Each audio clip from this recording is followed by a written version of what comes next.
पहले पूरा डिटेल में समझा दीजिए, है क्या ये स्टैटिक डिटेक्टर और शैडो डिटेक्शन डॉल है। अगर इसके ऊपर कोई भी मूवमेंट होती है तो ये ऐसे ऐसे भी सेम फंडा इसके ऊपर है। अगर ये कोई भी स्टैटिक चार्ज या इलेक्ट्रोमैग्नेटिक फील्ड अपने पास लेगा तो ये ऐसे ऑन हो जाएगा। कुछ भी चीज़ इसके पास गई तो ये लाइट ऐसे ऑन हो जाएगा, और कुछ भी चीज़ इसके ऊपर गई। 7 জুলাই 2016 দিল্লির একটি ফ্ল্যাটের বাথরুমে পাওয়া গেল ভারতের বিখ্যাত ঘোস্ট হান্টার আইপিএস এর প্রতিষ্ঠাতা গৌরব তিওয়ারির মৃতদেহ। মৃতদেহটির গলাতে ছিল একটি কালো দাগ। যে মানুষটা সারা জীবন অশরীরী আত্মা আর ভূতের ভয়কে জয় করতে শিখিয়েছেন, তিনি কোন অজান্তার শিকার হলেন? আজকে আমরা জানবো গৌরব তিওয়ারির মৃত্যু রহস্য।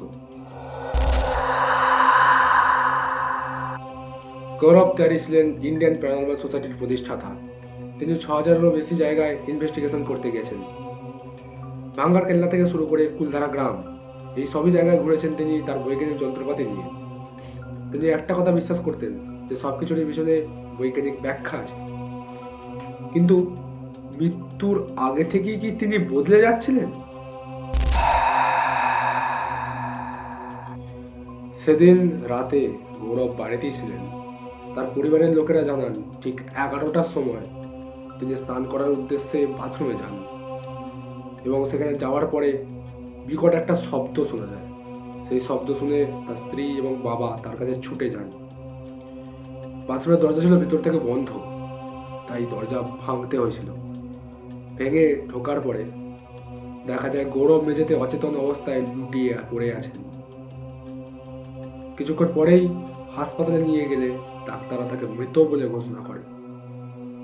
ময়নাতদন্তের রিপোর্ট বলে মৃত্যু হয়েছে শ্বাসরোধ হয়ে। পুলিশ এটাকে আত্মহত্যা বলে প্রাথমিক ধারণা দিলেও রহস্য বাড়ায় তার গলার সেই কালো দাগটা। তার বাবা বলেন, গৌরব মৃত্যুর আগের দিনে তার বাবাকে বলেছিলেন যে কোনো নেগেটিভ এনার্জি তাকে আকৃষ্ট করছে, তাকে টানছে। গৌরব পরিবর্তে কিছুই করতে পারছেন না। এখন প্রশ্ন ওঠে, যদি তিনি আত্মহত্যা করবেন তবে কেন?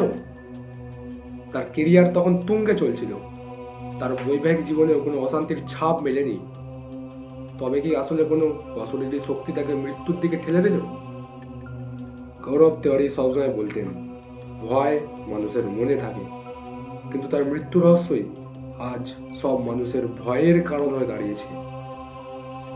পুলিশ কেসটিকে বন্ধ করে দিলেও সাধারণ মানুষের মনে এখনো একটাই প্রশ্ন, যে ঠিক সেই রাতে ঠিক গৌরব তিওয়ারির সঙ্গে কি ঘটেছিল? এটা কি নিতান্তই মানসিক অবসাদ, নাকি কোনো নেগেটিভ এন্টিটির কাজ? আপনার কি মনে হয়? কমেন্টে অবশ্যই জানাবেন।